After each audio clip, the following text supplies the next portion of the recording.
अस्सलाम वालेकुम साथियों, हम एक और टॉपिक लेके अभी आए हैं और ये भी मेडिकल से न्यूरो सर्जरी से रिलेटेड टॉपिक है। मेरा नाम है डॉक्टर मोहम्मद कज़्ज़ाफ़ी और आप देख रहे हैं डॉक्टर मोहम्मद कज़्ज़ाफ़ी व्यूज़। आज का जो हमारा टॉपिक है वो उसमें एंडोवैस्कुलर ट्रीटमेंट ऑफ अनरप्चर्ड एन्यूरिज्म, यानी कि वो एन्यूरिज्म जो कि रप्चर्ड नहीं हुए हुए हैं, आपने डायग्नोज कर लिए हैं बगैर रप्चर किए हुए, और फिर उसका आपने एक एंडोवैस्कुलर ट्रीटमेंट को कैसे अप्रोच करना है, आपकी उसमें क्या आपकी मतलब कि थिंकिंग है, क्या आपकी अप्रोच है और क्या हो सकती है, मैं अपने व्यूज़ से आपको बताऊंगा। प्लीज़ चैनल को सब्सक्राइब कीजिए, लाइक कीजिए और कमेंट लिखिए अपने।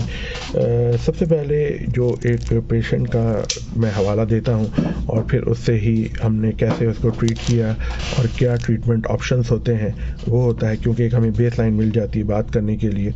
उसमें ए 40-year-old female with 2 week history of the left sided ptosis and intermediate diplopia, यानी पेशेंट को इंटरमीडिएट डिप्लोपिया है और लेफ्ट साइड का टोसिस है और प्रीवियस हिस्ट्री उसकी अनरिमार्केबल है। ये 40-year-old फीमेल है और इनका जो लेफ्ट मीडियल गेज है, लेफ्ट मीडियल गेज जो है वो क्या कहते हैं थर्ड क्रेनियल नर्व की जो पैल्सी है और जो है वो माइल्ड लेफ्ट साइड का टोसिस है, यानी कि drooping of the eyelid is called the ptosis and the ptosis associated with the third cranial nerve palsy here and differential diagnosis। हमने जब इसको देखा, क्योंकि हम बात करते हैं उसी हवाले से, तो अगर हम थोड़ा सा न्यूप्लास्टिक एरिया में जाएं तो हो सकता है कि ये नेज़ोफेरिंजियल कार्सिनोमा हो, क्योंकि अभी हमें ब्लीड का भी कोई सबूत नहीं मिला है। जैसे हमने कहा अनरप्चर्ड, हम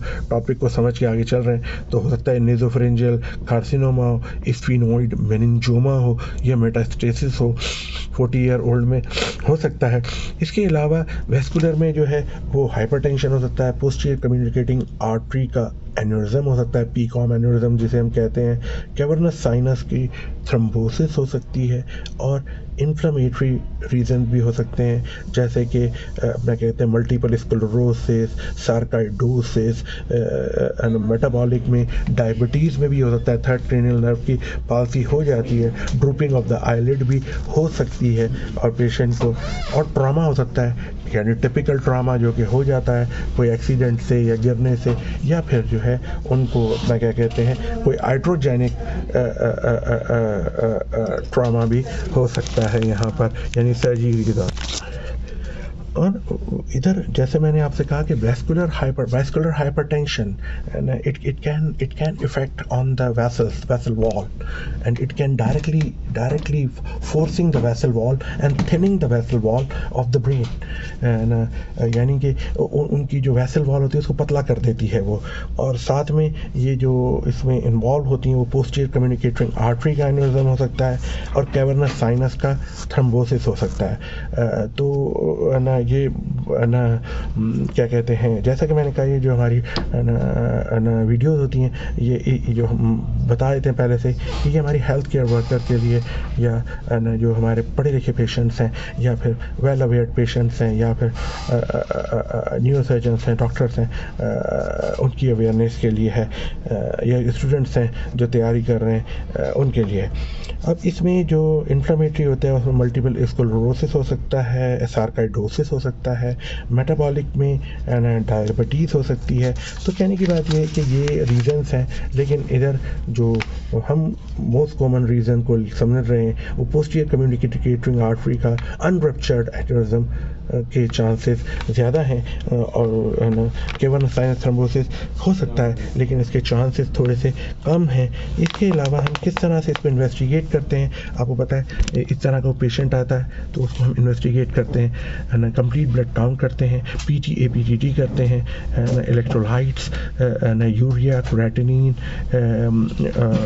एंड देन क्योंकि कोई हेडेक नहीं है तो एलपी का हमारे पास इधर कोई चांस नहीं है, और न हम उनका सीटी स्कैन ब्रेन करते हैं, क्योंकि अगर हमें कोई सस्पिशन आ रही है क्योंकि टोसिस हुई है तो सीटी स्कैन ब्रेन पे हमें कुछ नहीं मिला, हम सीटीए करेंगे, सीटीए पे क्योंकि कंट्रास्ट होता है उसमें पता चल जाता है, तो हमें सस्पिशियस सर्फेस एरिया, एक बलूनिंग एरिया मिला इधर ना CTA पे, जो कि ना सस्पिशन था, very not very much clear, तो वो PCOM के एरिया में हमें नज़र आ रहा था।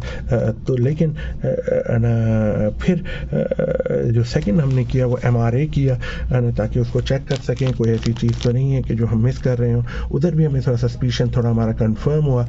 उसके बाद जो है हम चले गए डायग्नोस्टिक सेरेब्रल एंजियोग्राम के लिए, 4 vessel subtraction diagnostic cerebral angiogram is a gold standard for that.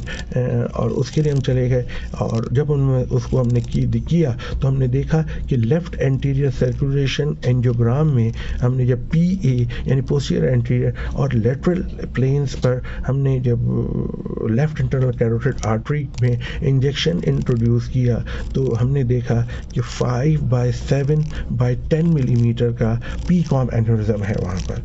यानी कि 5/7 into 10 मिलीमीटर का PCOM एन्यूरिज्म है और the neck of the aneurysm वो size by 3 millimetre in diameter.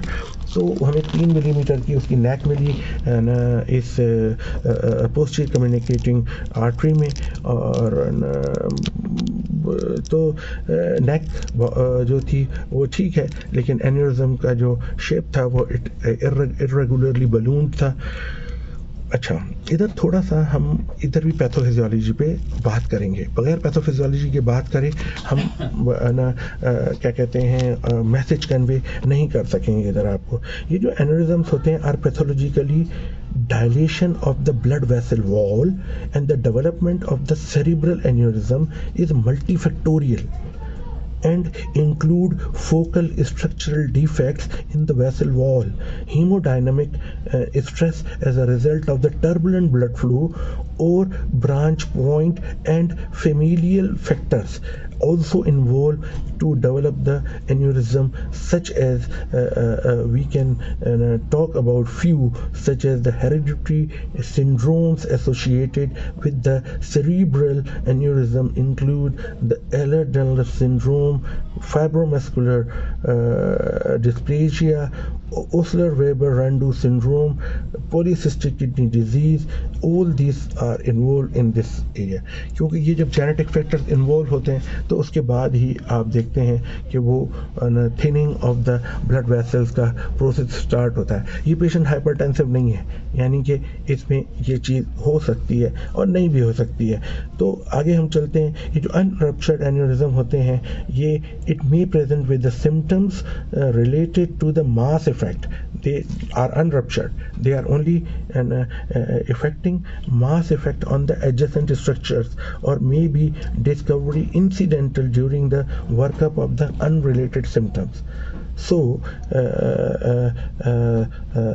the case present demonstrate a large posterior communicating artery aneurysm here, so we can work up on that and however we have to know the morphology of the aneurysm also, क्योंकि ये morphology बहुत important होती है, क्योंकि यही हमें देखना होता है कि ये जो ब्लिस्टर एन्यूरिज्म हो रहा है इनफंडिब्यूला से, तो ये इसका इनफंडिब्यूला कितने साइज़ का है, यानी नेक कितने साइज़ का है। तो इसका जो नेक है वो 3 मिलीमीटर के साइज़ का है और ये ट्रायंगुलर शेप्ड एन्यूरिज्म है और इसमें वेसल वॉल रेज हो गई है। तो एक तरह से हमने काफ़ी हद तक इसकी पैथोफिजियोलॉजी को कवर कर लिया है। ट्रीटमेंट ऑप्शंस हमेशा यही है कि इसमें जो मेडिकल ऑप्शन तो इसमें कम होता है, इसमें जो सेकंड ऑप्शन होते हैं, 2 ऑप्शंस बहुत हैं इम्पॉर्टेंट, वो है endovascular coiling and surgical clipping. हम दोनों टॉपिक्स पे बात करेंगे। हम सबसे पहले endovascular coiling embolization has been demonstrate a survival advantage over non-surgical clipping in the immediate perioperative period। यानी कि जो पेरीऑपरेटिव पीरियड होता है इसमें ये जो एंडोवास्कुलर कॉइलिंग का जो एलिमेंट है, एंडोवास्कुलर एम्बोलाइजेशन का जो है, ये इसमें इसके बहुत सारे मतलब ये कि हम एडवांटेज हैं over surgical clipping in the immediate पेरीऑपरेटिव period. Endovascular easy रहता है और उसको हम अचीव कर सकते हैं। However the survival advantage erodes over time because of the recurrence in the endovascular group. तो मतलब कि अगर रिकरेंस होती रहे तो फिर डेफिनेटली उसका सर्वाइवल टाइम कम हो जाता है. तो rate of the long term morbidity are similar between the two group when the anterior circulation is considered in isolation. अगर हम एंटीरियर सर्कुलेशन के एन्यूरिज्म को देखें तो इसमें है ना दोनों ग्रुप्स का तकरीबन सेम ही ना क्या कहते हैं एक जैसा ही वो ना सर्वाइवल रेट या क्या कहते हैं इफ़ेक्ट्स रहते हैं. चाहे आप क्लिपिंग करें चाहे आप कोयलिंग करें तो एंटीरियर में सर्कुलेशन में तकरीबन उसका सेम रहता है. वैसे जो लॉन्ग टर्म मॉर्बिडिटी रेट है वो हायर है सर्जिकल ग्रुप में फॉर पोस्टीरियर सर्कुलेशन. यानी पोस्टीरियर सर्कुलेशन के हिसाब से अगर आप सर्जिकल ऑप्शन चुनते हैं तो फिर जो है वो मॉर्बिडिटी बहुत ज़्यादा है और जो कॉस्ट है वो लोअर होती है एंडोवेस्कुलर ग्रुप में. यानी एंडोवेस्कुलर ग्रुप को एक अपर हैंड है ना कॉस्ट वाइज भी और ना. अच्छा ये कॉस्ट हम अपने पाकिस्तान के हवाले से या कहीं और के हवाले से नहीं देखते, ये एक जनरल इंटरनेशनल कॉस्ट को काउंट किया जाता है. तो इंटरनेशनली जो एंडोवेस्कुलर है वो लेस कॉस्टली साबित होता है और जबकि जो सर्जिकल क्लिप है क्योंकि उसमें पेशेंट का एडमिशन ICU और लॉट ऑफ थिंग्स ना वो ऐड हो जाती हैं, जबकि हम पाकिस्तान में इन तमाम चीज़ों को उस तरीके से नहीं देखते हैं. अच्छा अब जो चॉइस है आपकी endovascular repair versus surgical repair should take into consideration the age of the patient.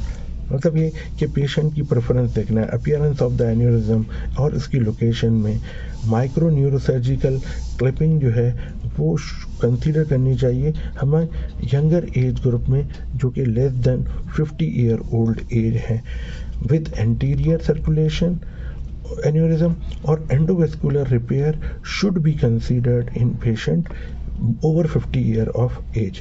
यानी कि अगर हमें रिपेयर करना है तो फिर हम एंडोवेस्कुलर रिपेयर करना है तो फिर वो ओवर 50 एज में भी कंसीडर किया जा सकता है. और patient with the posterior circulation aneurysm यानी कि एंडोवेस्कुलर का जो इफ़ेक्ट है वो मतलब ये कि ना जो आपका जो ज़्यादा मतलब कि एज है मोर देन 50 है तो आप जो है एंडोवेस्कुलर चूज़ करें. और अगर न पेशेंट की पोस्टीरियर सर्कुलेशन इन्वॉल्व एन्यूरिज्म है तो आप एंडोवेस्कुलर चूज़ करें. जबकि न माइक्रो न्यूरोसर्जिकल क्लिपिंग आप चूज़ करें ख़ास तौर पे यंगर पेशेंट में जो यंगर पेशेंट्स हैं लेस देन 50. जैसे कि हम बात कर रहे थे यहाँ पर कि जो endovascular repair may not be feasible in all circumstances particularly in but not limited to the large fusiform MCA aneurysm which often necessitate clipping remodelling or clip sacrifice with ECA MCA bypass. यानी अगर फ्यूसिफॉर्म aneurysm है तो उसमें definitely उसका अपना role तो हो सकता है, लेकिन उसमें आप MCA एन्यूरिज्म है फ्यूसिफॉर्म है तो उस वक्त ना external carotid artery middle cerebral artery bypass को कंसीडर करें, सर्जिकल क्लिपिंग को कंसीडर करें. वो सुपीरियर रहता है एंडोवेस्कुलर के मुकाबले में. थोड़ा सा हम एंडोवेस्कुलर टेक्निक के बारे में बात करेंगे कि we recommend to use of the general endotracheal anaesthesia and neurophysiological monitoring. मतलब कि आप इसमें अंडर एनेस्थीसिया करें और ना क्या कहते हैं न्यूरोफिजियोलॉजिकल मॉनिटरिंग करें और ना ताकि एम्बोलाइजेशन के प्रोसीजर को पूरा अच्छे से उसमें कवर किया जा सके. और access to common femoral artery is obtained and 6 French long sheet is introduced in the distal aorta over the 30.35 inch wire. यानी 0.35 इंच वायर के साथ उसको ये 6 फ्रेंच लॉन्ग शीट जो है वो यूज़ कर सकते हैं कॉमन फीमोरल आर्टरी से और उस तरह से आप डिस्टल एओर्टा तक पहुंचते हैं. ख़ास तौर पे जो 4 फ्रेंच डायग्नोस्टिक कैथेटर होते हैं हम यूज़ करते हैं बायलैटरल वर्टिब्रल और इंटरनल कैरोटिड आर्टरी के लिए डायग्नोस्टिक पर्पस के लिए. और डायग्नोस्टिक एंजियोग्राफी हम परफॉर्म करते हैं दोनों एंटीरियर और पोस्टीरियर सर्कुलेशन में। अगर if perforating a combined diagnostic angiogram and embolization, अगर हम ये प्रेफर कर रहे हैं कि हम दोनों कर लें, आमतौर पे ये होता है कि कभी सिर्फ डायग्नोस्टिक कर रहे हैं या दोनों करना चाह रहे हैं, डायग्नोस्टिक भी करना चाह रहे हैं और साथ साथ उसके हम जो है वो डायग्नोस्टिक के साथ साथ हम जो है वो थेरेपेटिक एंजियोग्राफी भी करना चाह रहे हैं, तो उसके लिए जो है 4 फ्रेंच का जो है वो शीट अच्छी रहती है। अब जो एंजियोग्राम है इस generally conclude a combined diagnostic conclude in the artery of the interest. अच्छा, जो एंजियोग्राम है हमने देखना है कि हमारी कौन सी आर्टरी में करना है। एक 3D रोटेशनल एंजियोग्राम हम लेते हैं, हम उस पर काम करते हैं इस प्रोजेक्ट पर और जो है और हम कोशिश करते हैं कि 3D रोटेशनल एंजियोग्राम हमें मिल जाए और जो 4 फ्रेंच का ये जो डायग्नोस्टिक होता है उसको हम फिर एक्सचेंज भी कर सकते हैं, यानी जैसे ही वो डायग्नोस्टिक में कन्वर्ट हो गया उसी को कन्वर्ट कर दें आप 4 फ्रेंच में और उधर से फिर गाइड वायर की मदद से। और उसने बोला है कि ये जो we recommend exchange the catheter with the exchange wire in the external carotid artery, यानी एक्सटर्नल कैरोटिड आर्टरी तक वो गाइड वायर रीच करते हैं। And then alternatively the triaxial approach may be employed with the diagnostic catheter placed through the guide wire catheter for access after the guide is introduced to the patient is heparinized. Because the patient is unruptured, so we can use the heparin here and it is good for the patient. Next, using previously obtained working projection, the aneurysm is catheterized with the microcatheter with 0.14 inch wire and the aneurysm is embolized with farming coil and filling coil, यानी पहले हम farming coil डालते हैं और फिर filling coil, यानी aneurysm के अंदर दोनों कॉइल डालते हैं। पहले फार्मिंग कॉइल डालते हैं यानी वो थोड़ा सा उसको एक तरह से एक उसकी वॉल के साथ अच्छे से लग जाता है और फिर फिलिंग कॉइल होती है जो कि थोड़ा सा सॉफ्ट होता है और वो उसको भर देते हैं फिलिंग कॉइल से। और ये डिपेंड करता है कि एन्यूरिज्म का साइज़ क्या है। इसके अलावा जो ये बहुत सारे एन्यूरिज्म होते हैं वो जो हमने कोयल करते हैं, ये जो हैं अपना क्या कहते हैं इसका हमारा मकसद होता है कि इसको कम्प्लीटली ऑब्लिटरेट कर दें। एन्यूरिज्म को हमें उसकी नेक को कम्प्लीटली ऑब्लिटरेट करना है। इधर हमने पीए और लैटरल फ्लोरोस्कोपिक इमेजेस लेनी है ताकि हम उसे कॉइल के को अंदर ऑयल का हम कंस्ट्रक्ट देख सकें कि किस तरह का है, एम्बोलाइज हुआ है नहीं हुआ है, और ये भी देखना है कि वो अच्छे से ऑब्स्ट्रक्ट हुआ है या नहीं हुआ है। ये जो एंटीरियर सर्कुलर एंजियोग्राम होता है वो हमें ये चेक करने में मदद करता है। अगर वाइडर नेक हो, यानी however the wider neck aneurysm may require the balloon assistant with the जो with wider neck aneurysm may require balloon assistant with the complaint balloon और स्टेंट असिस्टेंट। तो हमें देखना पड़ता है कि बलून हमें चाहिए या स्टेंट असिस्टेंट चाहिए। जो stent may be deployed before catheterizing the aneurysm or after catheterizing. तो ये जो है हमें हेल्प करता है कि jailing of the micro catheter into the aneurysm में, यानी हम जो एक दफ़ा जेलिंग यानी कि अंदर दाखिल हो गए, जेल कर दिया हमने उसको और फिर उसको अंदर की तरफ भरते रहते हैं ताकि वो पूरा का पूरा फिल हो जाए। Repair of aneurysm at the basilar tip और MCA bifurcation may necessitate a Y stent construct to protect the parent vessel, and most operators deploy an open cell stent followed by closed cell stent. So in Y stent reconstruction to facilitate better vessel and apposition and parent artery protection. मतलब ये कि हम उसकी जो construct होता है, जिस तरह की वैसल होती है, उधर हम लंबा स्टैंड भी डाल सकते हैं और वाई स्टैंड भी डाल सकते हैं, ताकि अच्छे से फिलिंग हो सके और हम ऑयल कंस्ट्रक्ट भी दे सकें, और हम जो है उसमें उसका ऑब्लिट्रेशन ऑफ द नेक भी देख सकते हैं। सर्जिकल टेक्निक जो है हम इसकी अच्छे से बात कर चुके हैं और भी अच्छे से बात कर लेंगे। बहरहाल जो कॉम्प्लिकेशंस होती हैं एंडोवेस्कुलर टेक्निक में, ख़ास तौर पे अनरप्चर्ड एन्यूरिज्म में, anterior circulation, posterior circulation and basilar tip aneurysm या पीकॉम आर्टरी में, इसमें मेथड मेटिकुलस कैथेटर हाइजीन हो, एडुकेटली आप हाइपरनाइज करें, एक्सक्यूजेड पेरेंट आर्टरी प्रिजर्वेशन हो, और ऑल की इन the embolic complication or ischemic complication can be avoided by minimizing the use of occlusive catheter system and avoiding dissection. यहाँ पर डायसेक्शन का भी खतरा होता है। ये जो लोग करते हैं एंडोवेस्कुलर, उनको पता है और ये काम का कि किस तरह से ये वेसल साइज की इम्पोर्टेंस होती है। मतलब ये टॉपिक हम यहाँ पर इसको मुकम्मल करते हैं, एंडोवेस्कुलर ट्रीटमेंट ऑफ अनरप्चर्ड एन्यूरिज्म की। जितना हम थोड़ा बहुत बता सकते थे बताया है, इस पर और भी बात की जा सकती है, लेकिन एक तो बेस लाइन मिल गया है हम सबको, और इसको हम फर्दर स्टडी भी आगे कर सकते हैं। हाजिर होंगे फिर एक नए वीडियो के साथ, और प्लीज़ जब तक आप हमें लाइक कीजिए, सब्सक्राइब कीजिए, कमेंट लिखिए। मैं कोशिश करूँगा कि और से और बेहतरी ला सकूँ अपने जो construct of this all lecture है। Thank you so much.